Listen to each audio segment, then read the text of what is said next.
राधे राधे, जय श्री कृष्णा। दर्शकों, आज मैं आपको एक और कथा सुनाऊंगा जो बहुत ही मनमोहक है। मुझे उम्मीद है यह आप सबको बहुत पसंद आएगी। यदि आप चैनल पर नए हैं तो चैनल को सब्सक्राइब कर लीजिए ताकि हमारे आने वाली वीडियोज़ की नोटिफिकेशन सबसे पहले आपको मिले और आप इसका लाभ ले सकें। तो आइए वीडियो को शुरू करते हैं। दर्शकों, यह दुनिया एक सराय है। यहाँ पे हम सभी आए हुए हैं कुछ समय के लिए, कुछ समय अपना यहाँ व्यतीत करेंगे और फिर इस दुनिया को छोड़ के चले जाएंगे।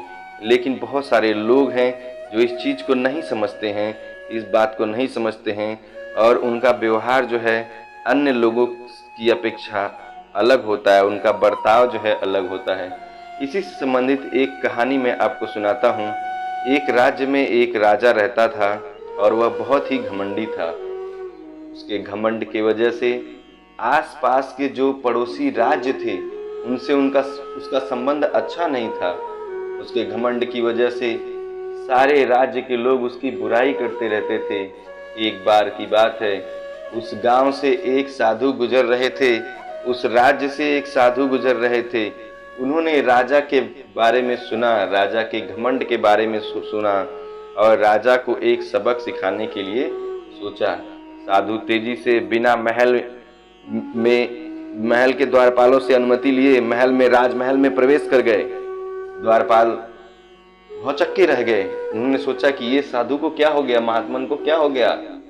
राजा जब साधु को अपने महल में देखता है तो गुस्से से भर उठता है और कहता है कि ये तो उद्दंडता है महात्मा, आप बिना अनुमति लिए अंदर प्रवेश कैसे कर गए? बिना आज्ञा के आपको अंदर नहीं आना चाहिए। साधु ने विनम्रता से उत्तर दिया, मैं आज की रात आपकी सराय में रुकना चाहता हूँ। राजा को यह बात बहुत बुरी लगी। राजा ने कहा, महात्मन, यह मेरा राजमहल है, कोई सराय नहीं है, कृपया आप कहीं और चले जाइए। साधु ने कहा, राजा साहब या हे राजन, तुमसे पहले ये महल किसका था? राजा ने कहा, मेरे पिताजी का। फिर साधु ने पूछा, तुम्हारे पिताजी से पहले ये महल किसका था?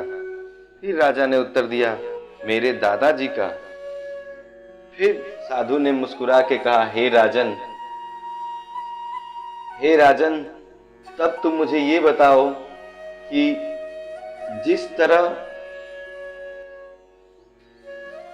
तरह लोग इस संसार में आते हैं और रहते हैं और चले जाते हैं, यानी जिस तरह अक्सर लोग सराय में कुछ देर के लिए रहने के लिए आते हैं, रहते हैं और चले जाते हैं, वैसे ही ये तुम्हारा राजमहल भी है।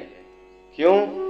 क्योंकि कुछ समय पहले तुम्हारे दादाजी का था, फिर तुम्हारे पिताजी का हुआ और फिर आज तुम्हारा है। आने वाले कल में किसी और का होगा। सदैव यह किसी एक व्यक्ति का नहीं रहा।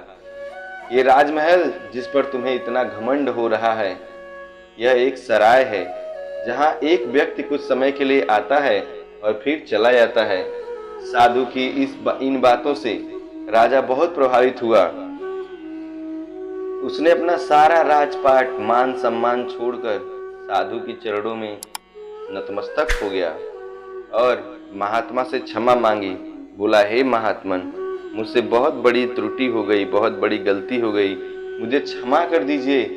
और फिर उसने कभी न घमंड करने के लिए शपथ लिया। बोला, महात्मन, मैं आज शपथ लेता हूँ कि आज के बाद कभी भी किसी ही बात का अभिमान नहीं करूँगा। दर्शकों, ये कहानी मात्र नहीं है, बल्कि इस कथा में एक बहुत बड़ी सीख छुपी हुई है। ये दुनिया एक सराय के समान है, पर लोग रोज आते हैं, कुछ लोग जाते हैं, यानी आना जाना लगा हुआ है। अच्छी सोच रखिए, अच्छे काम करिए, क्योंकि इस सराय से एक दिन सभी को चले जाना है। किसी के दिल को मत दुखाइए, किसी के मन को मत ठेस पहुंचाइए। अपने व्यवहार में मधुरता लाइए, लोगों से प्रेम करिए, प्रकृति से प्रेम करिए। यह कहानी अच्छी लगी हो तो वीडियो को लाइक करके चैनल को सब्सक्राइब जरूर करिएगा। जय श्री कृष्णा, जय श्री कृष्ण।